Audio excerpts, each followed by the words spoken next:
जय श्री कृष्ण, जय श्री कृष्ण, जय श्री कृष्ण। जय राधा रानी की जय, जय वैष्णो माता की जय, जय सिया रामचंद्र की जय, जय द्वारिकाधीश की जय। आज आमी श्रीमद् भगवद गीता द्वितीय अध्याय सांख्य योग श्लोक 16 पाठ करছি।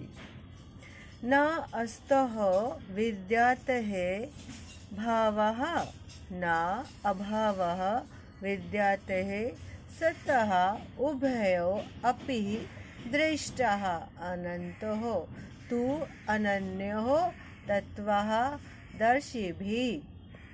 অনুবাদ। এখানে শ্রীকৃষ্ণ আর অর্জুনের মধ্যে কথোপকথন হচ্ছে। তা বলছে, যারা তত্ত্বদ্রষ্টা তারা সিদ্ধান্ত করেছেন যে অনিত্য জড় বস্তুর স্থায়িত্ব নেই এবং নিত্য বস্তু আত্মার কখনো বিনাশ হয় না। তারা উভয়ের প্রকৃতির যথার্থ স্বরূপ উপলব্ধি করে সেই সিদ্ধান্ত উপনীত হয়েছে।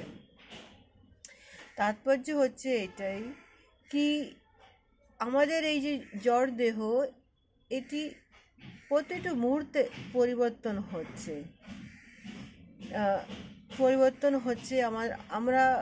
আমরা যখন আমাদের যে জন্ম, জীবকোষের ক্রিয়া প্রক্রিয়ার ফলে এই মুহূর্তে আমাদের শরীর যেটা পরিবর্তন হয়, আমরা যখন জন্ম হয় তখন আমরা শিশুর অবস্থায় মার কোলে, তারপরে কর্মে পূর্ণ যৌবনে বিকশিত হয় এবং তারপরে আস্তে আস্তে আমরা পৌরা, তারপরে বৃদ্ধা রূপে আমরা উপনীত হই। কিন্তু দেহ ও মনের সব রকম পরিবর্তন হওয়া সত্ত্বেও জীবের প্রাকৃতিক সত্তা আত্মার যে কোনো রকম পরিবর্তন হয় না। জড় দেহ ও সনাতন আত্মার মধ্যে এটি হচ্ছে পার্থক্য। দেহর প্রাকৃতিক হচ্ছে চির পরিবর্তনশীল আর আত্মা হচ্ছে শাশ্বত। এটি হচ্ছে আমাদের সনাতন ধর্মের কথা। এখানে শ্রীকৃষ্ণ অর্জুনকে বলছেন কি, তুমি যে এখানে কাউকে মারতে চাচ্ছ না, কিন্তু এটা তো বোঝো কি যে আত্মা সে তো চিরশাশ্বত, ও তো কখনো মৃত্যুই হয় না। তাহলে তুমি কাকে কি করছো?